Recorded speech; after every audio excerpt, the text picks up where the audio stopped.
Favourite interview you've ever conducted? Favourite ever? It's so hard.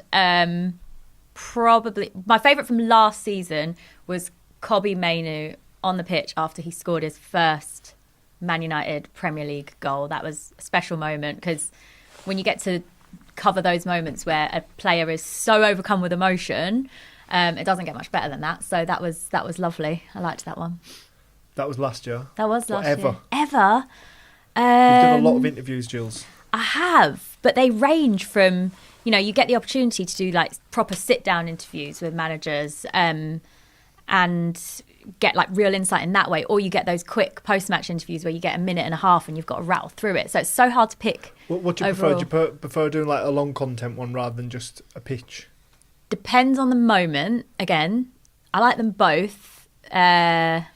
Probably the ones on the pitch are the most fun. So like last year, Champions League final, we're on the pitch, Real Madrid have just won, and we get the interview with Jude Bellingham as soon as he's won it. And that was an amazing moment as well. So, yeah, I think probably those post-match interviews they're more fun. Yeah. Dream guest you haven't interviewed yet? Messi. You're running out of time, Jules. I know. And also, I'm pretty sure he doesn't speak English, so he might struggle. And I'm not going to learn Spanish anytime soon. So, yeah. That would be my dream interview, though. Best player ever. If not journalism, what career would you have pursued? Travel agent. Really? Yeah, I love it. I love booking anything like hotels, travel, like flights. You give me what you want to do, and I will book your holidays for you. That is awesome. We all need a travel agent. Careful, you'll be player liaison officer at the football club before you know it. It is something I actually really enjoy, which most people hate. And if I ever go on holiday with any of my friends, I'm always the one that does the itinerary and plans everything out for every day. They're like, Jules, what are we doing today? I'm like, yeah, it's this. Let's look to my schedule. So yeah, I would love to be a travel agent. I don't know if they exist anymore, do they? Now everything's on the internet. Favourite stadium to visit and why? Not allowed to say the Amex. I was going to say other than the Amex, obviously. It depends really, but I would say one of my favourites is Dortmund because I've only ever been there for evening games in the Champions League, and it's always an incredible atmosphere. So you get that, but then also, here's the thing about the Dortmund Stadium, is they have a giant pick and mix stall in the stands, and it's honestly so good. So yeah, I would probably say Dortmund. And I get even better next year because Pascal will be there. Absolutely. One rule you would change in football? This is hard. I want to say stop changing the rules. Leave it as it is. Leave it. Doesn't need to be changed, does it?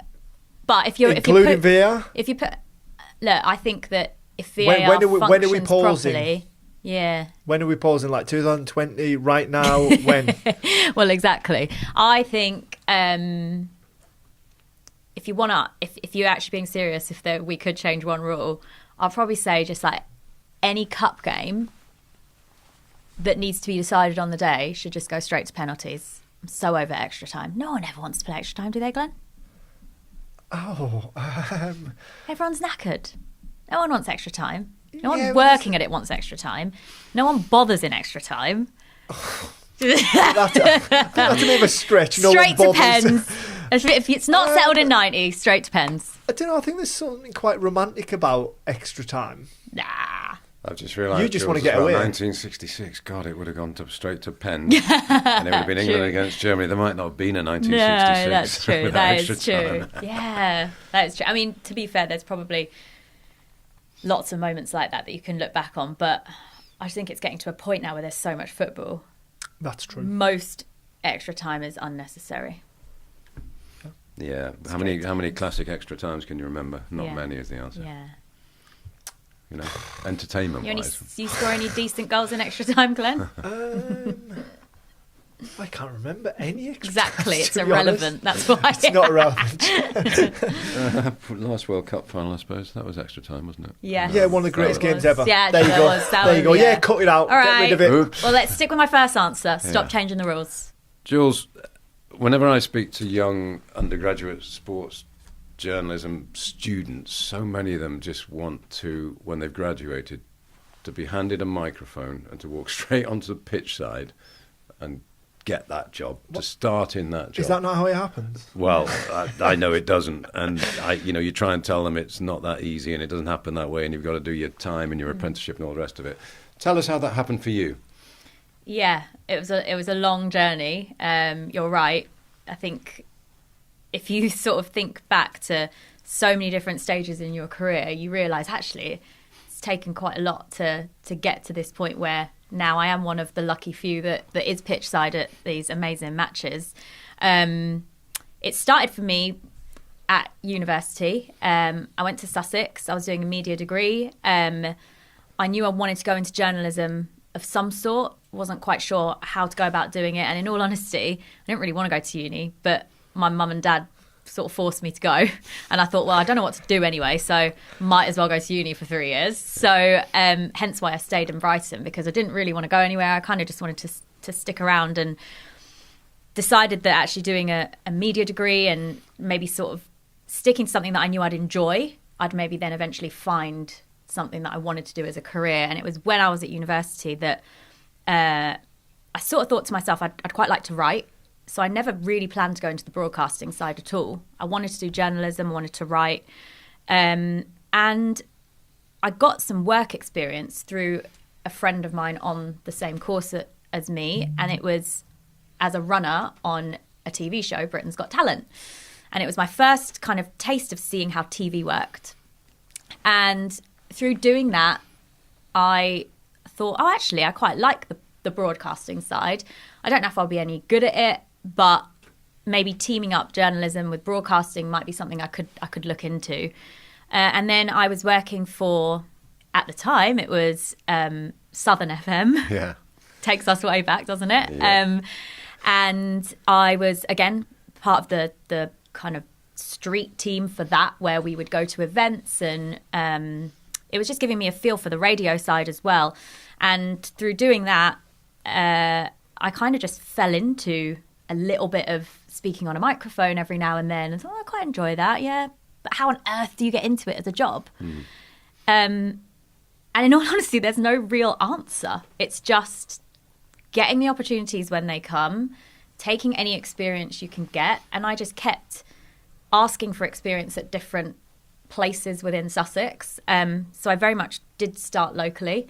And then eventually you get opportunities. One of the things I like about that story is that you served your time and did your apprenticeship. I think that's the point, isn't it? You know, you learned to be a reporter and a journalist, and then you transferred those skills into TV work. And it's a lot harder than it looks, isn't it? And it looks nerve-wracking. So to the rest of us, other types of journalists, look at what you do and think, you know, I would just go to pieces. You know, at the end of a game, players walking towards you, you've got to pick your questions, you've got to gauge the mood, you know, you've got to ask the hard questions. You're also allowed to talk about their feelings and so on. But there's a lot more to it than meets the eye, isn't there? It's the speed of it, I think, is probably the trickiest part. And being across everything that you know you need to be across editorially for that interview, and ticking all those boxes while still trying to get the best out of the person you're interviewing, whilst, as you say, touching on how it feels, because fans at home want to understand what that feeling is like from a player. But also being able to do all of that in the quickest amount of time, and then knowing that you actually only have a set amount of time to do that interview. We don't get given, you know, have as long as you want with that player to interview them. No, everything is like strictly timed, and there's a lot going on behind the camera that people don't see. You'll have a press officer telling you you're only allowed 3 questions, for example, in some cases, or giving you sort of like a signal to say this is it now. And then you might sometimes think, I've not asked what I really want to ask. And like, do you push it or do you not push it? Yeah. And knowing kind of when the right time to do that is. So yeah, there's a lot going on. There's also sometimes where you have to hand over a man of the match trophy, and I've got my notes in one hand, a microphone in the other. Sometimes you've got an umbrella and you're like, how do I hold that? Yeah. And then someone's trying to hand you a player of the match trophy that how do I do all this with 2 hands? So yeah, there's a lot to think about in these scenarios, as well as knowing you're on camera. So you're aware of how it looks, and all of that side of stuff. So yeah, there is a lot that goes into it, and it isn't as simple as maybe it sometimes comes across. Yeah, because TV viewers might think, right, that's the end of the Champions League semi-final. The players and the managers just wander over to Jules Breach now and have a chat with her. It can go on for as long as she wants it to go on. There's no pressure with advertising breaks. There's no mayhem, chaos around her. They just would have no appreciation of the intensity of those moments, would they? Absolutely. And you know, I'm quite fortunate that I work for TNT Sports, who on the games that I work on are the host broadcaster. So actually, we get priority in a lot of these situations, which is a good thing because you're the first person to do the interview. But that's also sometimes a really hard thing because you have to do it so quickly. Whereas if you're not the host broadcaster on that and you haven't got priority, you can sometimes hang around and kind of hear what everyone else is asking, hear a question that someone might ask that hasn't gone down very well. So you know, okay, well, I won't touch that then. When you're the first to do it, you have to take all the risks, ask all the tricky questions. Sometimes they're lovely interviews and they can be really positive and they're like the really nice, simple ones to do. But for every winning interview, you often have to do the team that have lost or the manager that has lost. And so they become the harder ones. And yeah, the interview rooms, like, so when you do the interviews on the pitch, that's usually with the winning player or the winning manager. When you do the losing player or manager, you're in a tiny room. It is claustrophobic. It's usually boiling. It's uncomfortable. It's awkward.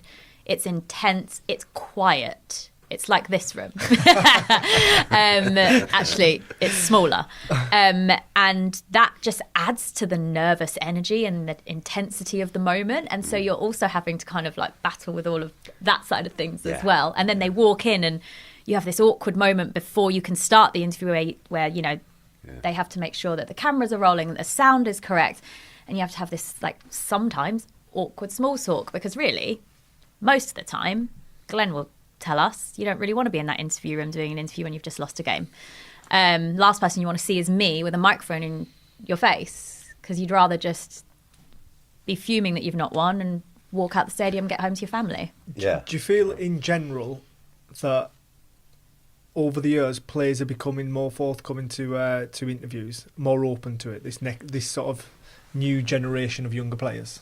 Yeah, I do think so, but I think a lot of that is to do with social media, because I think nowadays interviews are seen a lot more than they used to be, because before social media, a broadcast interview would only ever be broadcast and that would be the end of it. And you'd not really see it again.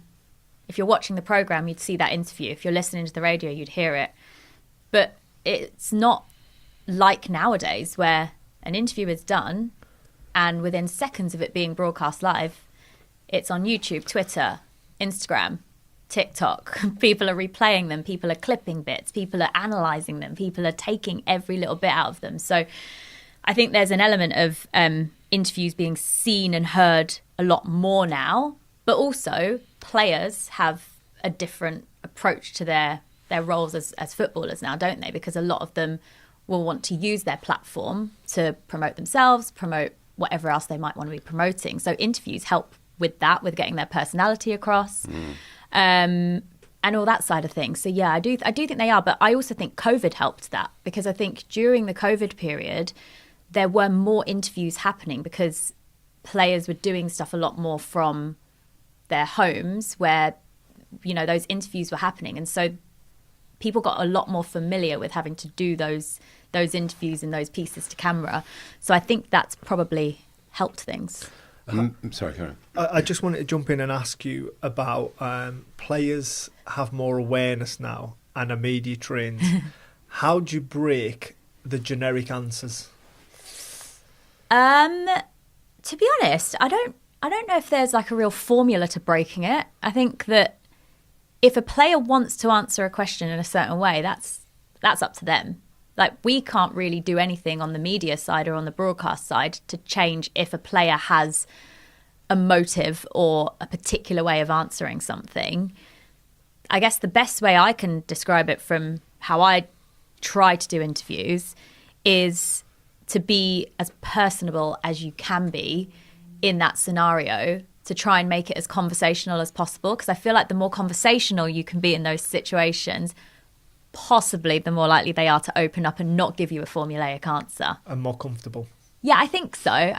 But that's not an easy thing to do, because you might interview some players more often than others. So those interviews become simpler because you know how they answer, the length of their answers, the type of personality they are.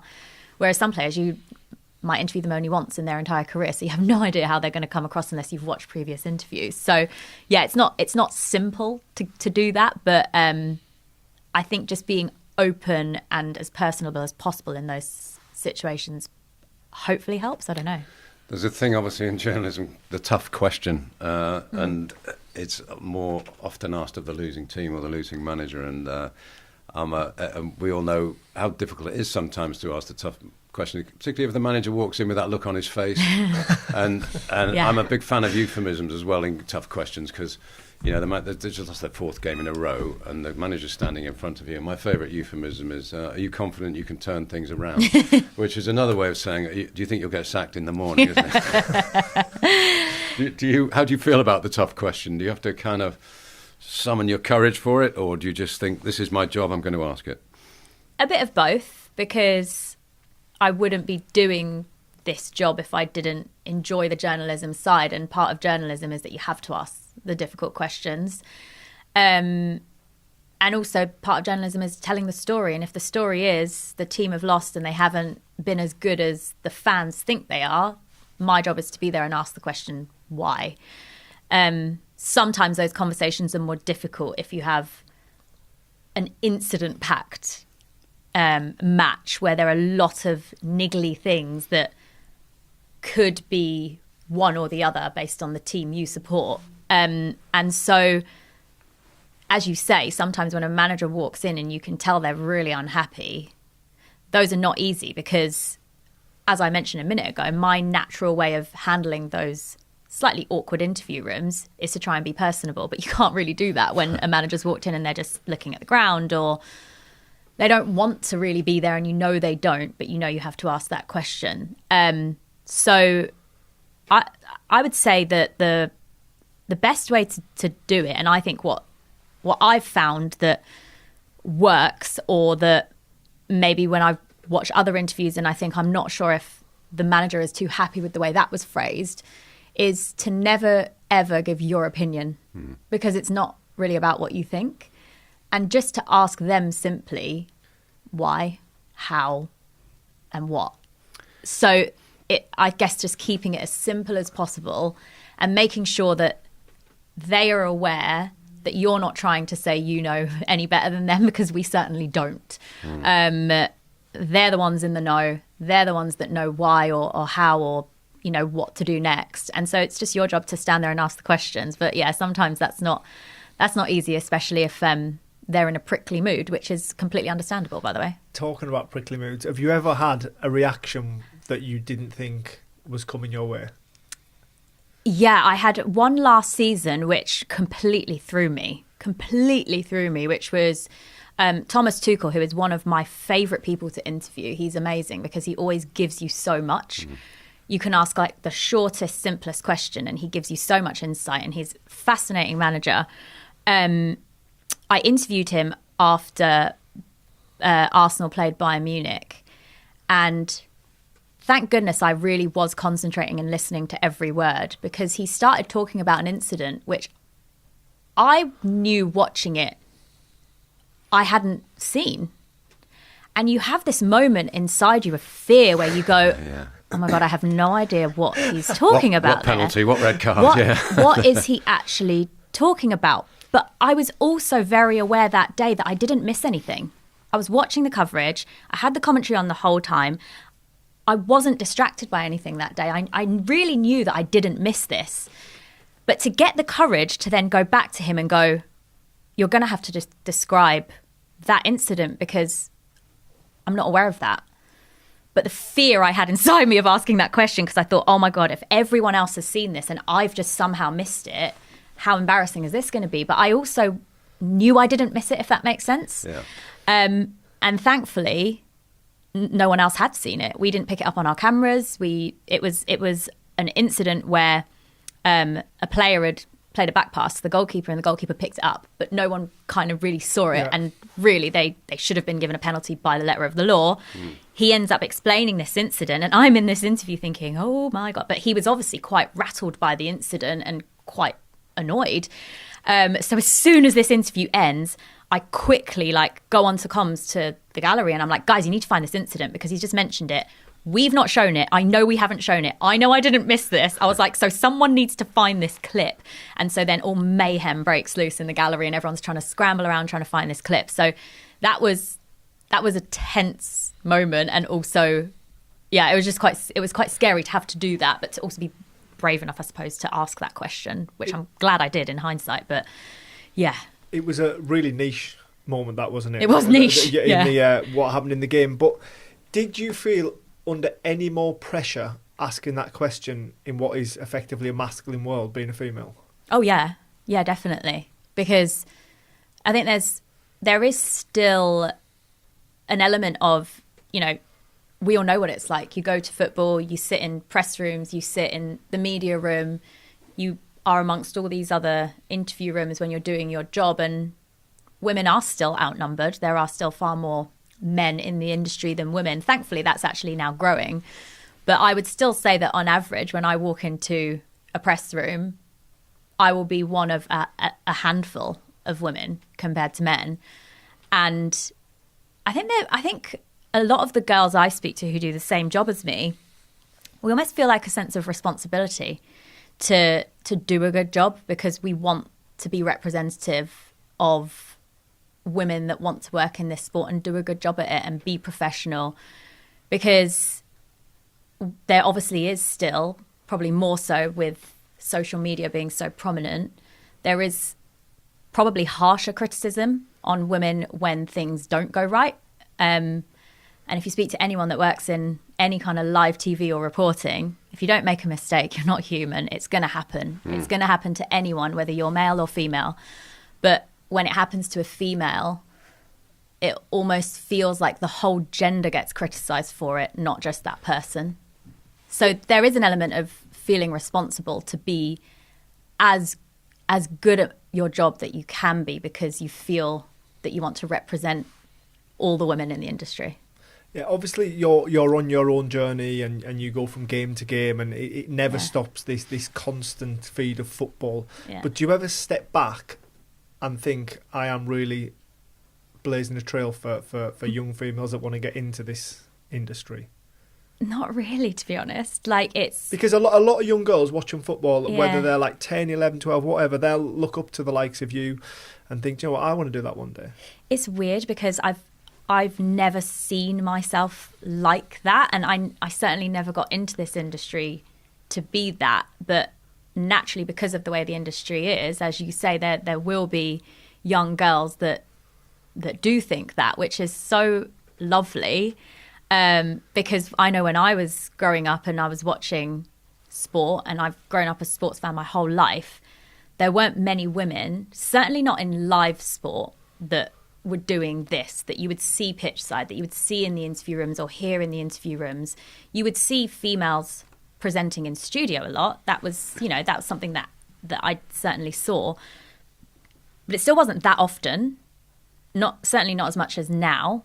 And particularly when it comes to live football matches, for me watching it, it was rare to see females do this job. So it is lovely to know that I'm one of, a few girls who do that role now, who other young girls can look up to. But it still feels weird because I'm like, I still don't know how I've got to this point, to be honest. I'm like, how am I doing these Premier League games every week and working on the Champions League and the Europa League? It's still pinch me for me, if that makes sense. But I have had younger girls ask me how to get into the industry and what it's like, whether it's something that they could do, and asking for advice and saying that they enjoy my work. And that is, it is lovely, to be fair. It is nice. Because I was thinking, and I think the first female I can remember on football, I might be wrong, but it's like Helen Chamberlain. Yeah, Soccer AM.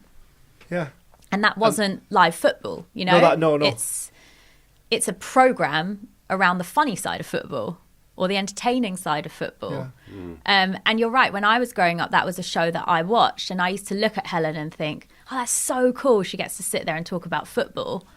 Because I would sit at home and talk about football with my dad, but never would I think that I'd be doing the actual hard-hitting stuff, because you would see women doing like programs like that, or things like Sky Sports News, where it's kind of more news than it is live reporting.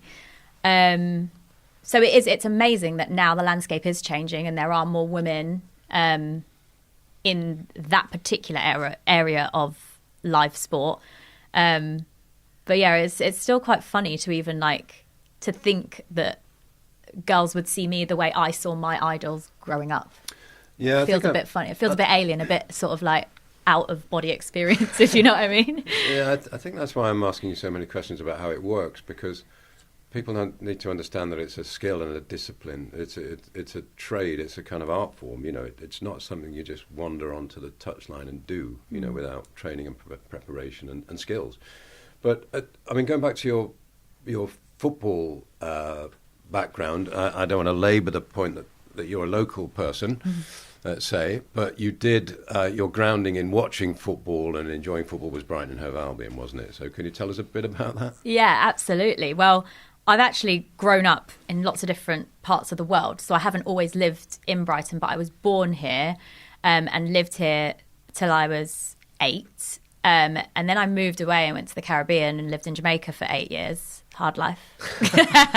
And then it was when I actually came back when I was 14, 15, that I moved back to Brighton and I lived with my cousins, and they are all crazy Albion fans, season ticket holders, watched them their whole life.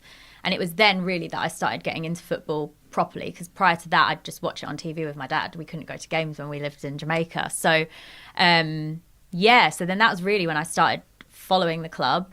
And then because I then stayed in Brighton throughout the rest of my education, college, university, went to university over the road from when the Amex opened. It was then, and then working on local radio, that I started following the club even more closely. And now here they are in the Premier League and playing in Europe for the first time. And it's crazy that I got to cover that journey that Brighton went on, because it was so special to see as a fan where the club have been and where they've got to. But then to be able to be working so closely with the club during those games was certainly a career highlight. It was absolutely amazing. And I guess that seeing that journey gives you a kind of good context, doesn't it? Because you'll be dealing with the elite Premier League clubs and the Champions League clubs, and if they don't win for 3 games, then it's a tragedy. Yeah. The fans are in mourning, and someone's got to get fired, and it's not fair, it's not right. How can we possibly go 3 games without winning? But your context in football shows you that it's not actually like that for the vast majority of clubs, is it? It's a struggle. It's not glamour. It's not being in the Champions League every season, is it? Brighton's a good education in that sense, isn't it? Yeah, it is. But also, I don't know whether it's also, for me, the reason I love sport is because of stories. You can translate that to any sport that you watch. Football is the sport we all love because it's the biggest sport in this country, and it's what we all watch. We all, play in the park, you take your kids to it, whatever it might be. And then we obviously have this incredible football culture in this country. So it's the main sport, and that's why we all follow it and love it. And people get an affinity to a club for whatever reason, and then it becomes their passion. But really, the consistent thread across sport is that the reason we love it is because there are stories. There are personal stories, human stories, stories of hardship, failure, climbing back up and getting success again. And that's the reason why you love it. It's the sort of hope and the faith that kills you, they say, with football, isn't it? Yeah. And I think that's certainly something that as Albion fans we've all experienced. I wasn't around during the Goldstone days, but I've been told what it was like, and just to even know that story, and to then see the first games I went to watch were at the Withdean, and remembering that stadium, and now seeing the Amex and how far the club have come. That's a remarkable story. And it's those stories that resonate with fans and with people. And you can almost make anyone a sports fan if you tell them the story, if you know what I mean. Yeah. Gay, the job as well, I know, involves... Football is such an immersive industry, so it's 40 stories a day. It's 7 days a week, games, results, who's up, who's down. I never stop, Paul. That's why I'm wondering. But you can't switch off from football for 24 hours now, can you? Because when you switch back on again, you've missed about 100 things, haven't you? Do you ever feel it's completely taking over your life? Yes, but do you know what? I don't mind it because I love it. If I wasn't this passionate about it, I don't think I could work in it, because you would just get lost from it all. You wouldn't be able to follow it, because it is 24 hours a day. When I'm in the car, I'm listening to sport on the radio.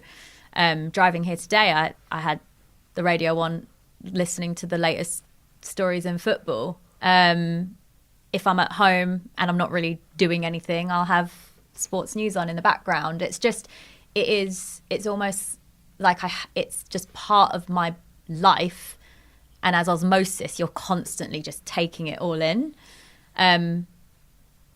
On a Sunday, if I have a day off and I want to go to the pub to have a roast, I'll make sure it's around when the football's on. And I know that's really sad, but I actually quite like it. And I don't mind saying to my friends, well, yeah, I can do that, but can we go before 4:30 because there's a big game on, or whatever it might be. So you're not watching Wolves against Ipswich in the corner while you're having your roast? No, I don't think you can watch football properly in the pub. It's just not. I like to listen to the commentary. I'm a proper football nerd, so I like to be able to hear what they say. I like to watch it properly. Look, if it's not a massive game and you can go to a pub that has it on and it's on in the background, fine. But if I want to watch a game properly, I want to sit on my sofa with no one bothering me and just actually watch it. So yeah, it is part of everyday life, but it's a passion and it's a love. So I don't mind that it's completely taken over, because I enjoy it. It's my hobby. You've cracked it already in your career, but and I should say you've covered other sports as well, women's ashes and so on. What ambitions do you have now, or have you already got where you were trying to go to? To be honest, I would have if you asked me when I first started working in football 8 years ago, I think it was, that I kind of got my first TV job, that I would be doing what I'm doing now, working on Champions League, Europa League and Premier League games every week. I'd have told you that was my dream job. So it's funny because things change, and I am ambitious and I always want to do something else. One of my career highlights was covering England on Channel 4 and watching their journey to qualify for the Euros was incredible, because I was brought up being such a huge England fan as well, and watching England games with my dad was kind of what made me fall in love with football. So that was certainly a career highlight, and I would love to cover England again. That was amazing. But doing what I'm doing now is already a dream job. So it's hard to then go, I want to do this or I want to do that. Yeah, because where do you go from here? Yeah, well, yeah. And I think I just want to keep enjoying it. I never want to lose the love for knowing how lucky we are that we get to work in football, and call it a job and actually get paid to do it, because it's amazing. And I still love the writing side, so I'm still super passionate about that, and I love writing a column every month. And I like kind of all aspects of the sort of journalistic media world. And so I just want to just keep enjoying it and getting to work on the best football matches is where I want to be. Finally, I wanted to ask you what. So obviously, we see you pop up on our TV screens, and then we give it no more thought. Really, we listen to the interview, we enjoy the interview, whatever. But talk us through a week in your life when the Champions League's on, because people won't understand how time consuming and how much travel you have to do. Yeah, it's a bit mad, to be honest. There are some weeks are busier than others, and then some weeks are super quiet, and I'm like, I've got nothing to do for 4 days. What do I do with 4 days off? I don't know. And then I actually find it hard knowing what to do when I have time off, because I'm so used to being on the go all the time. But a typical European week, for example, why don't we use the one that's coming up, the first week that's on the way? where my week starts on a Tuesday night game, but doing a... That's the first time we'll see you. Correct. So Tuesday night, I'm going to be at the Bernabeu for Real Madrid against Stuttgart. That's the first game in my European calendar for this season. What a nightmare. What a shame. So unfortunately, I need to go to Madrid 2 days before. But that is it. Sunday. So yeah, so my role as the reporter means that I have to do...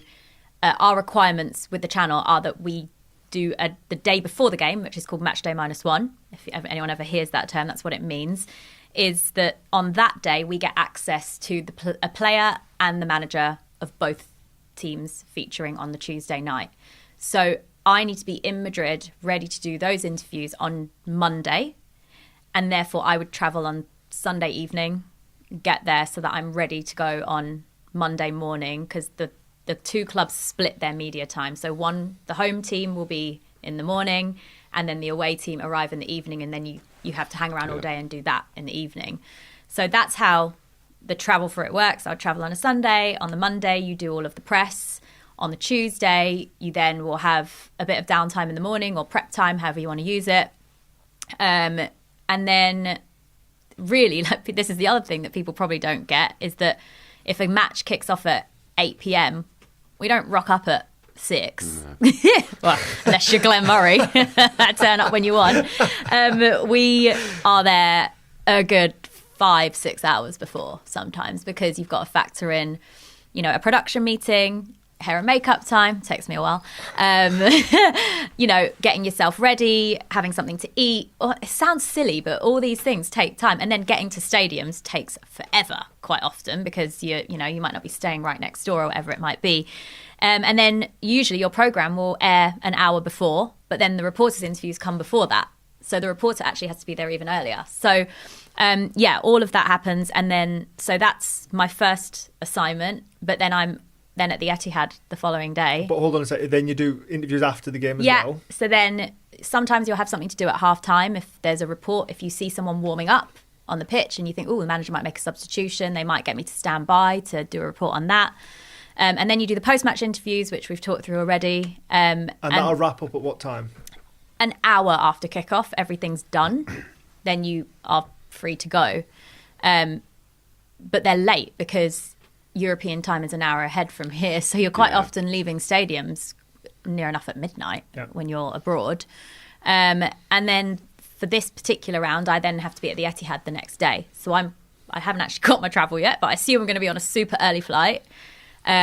Straight to the Etihad, and then do that whole routine again. And then I'll have a Premier League game at the weekend. So I'll spend the Friday prepping for that. So we'll get a stats pack that has all the information you need for both clubs featuring, all the players, the manager, spend time reading that, look at what's been in the press conferences, what else is written in the news about those teams. And then prep your questions, get ready for the next day. You're always early kickoff, aren't you? And we're the early kickoff. So sometimes it requires travelling on a Friday night. I think that week I'm actually in London, so that one's fine. So sometimes you spend Sunday, Monday, Tuesday, Wednesday. Thursday if there's Europa League. Thursday, Friday out the house. Yeah.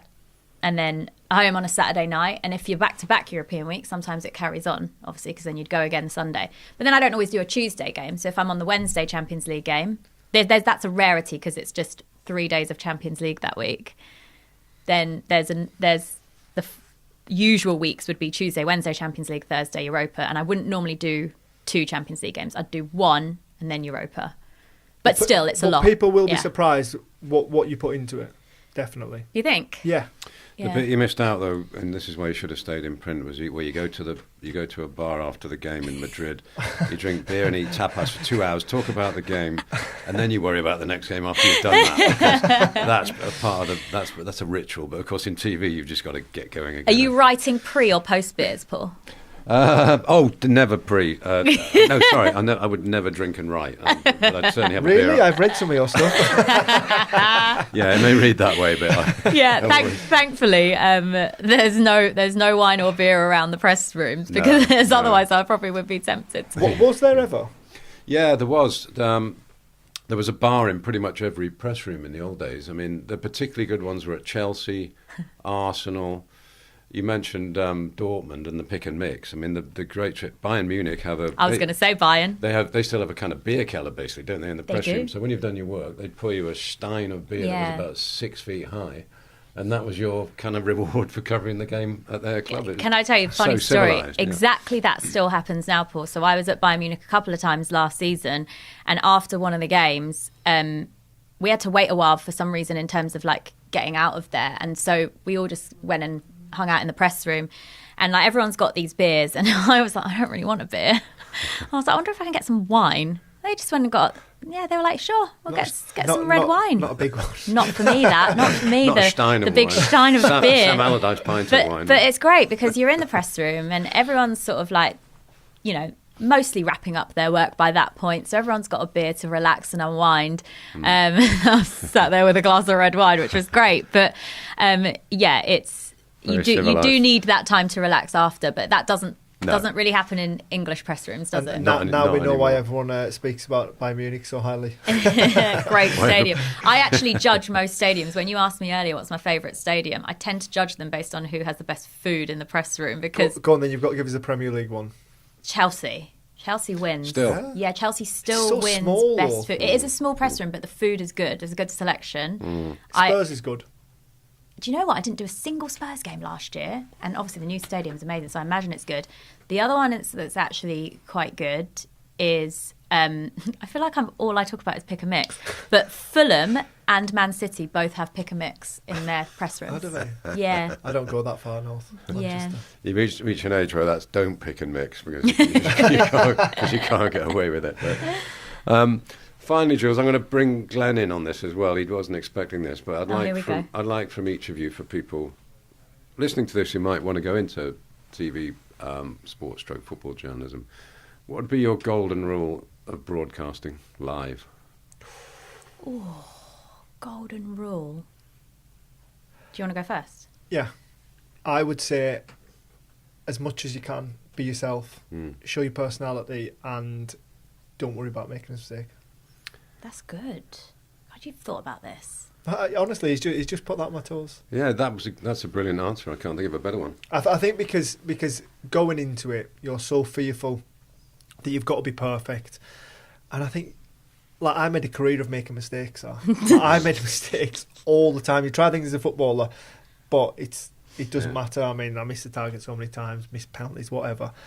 And you go onto TV and you think you've got to be absolutely perfect. But I think if you're not, people warm to you a little bit more, possibly. Yeah, it's sure. so true. Yeah. It's so true. I echo that. I think being authentic isn't easy. No. It's not an easy thing to do.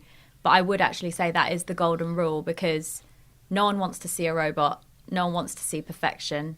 Being human and actually being yourself on screen or on the radio is what people like to hear and like to see, and they want to warm to that.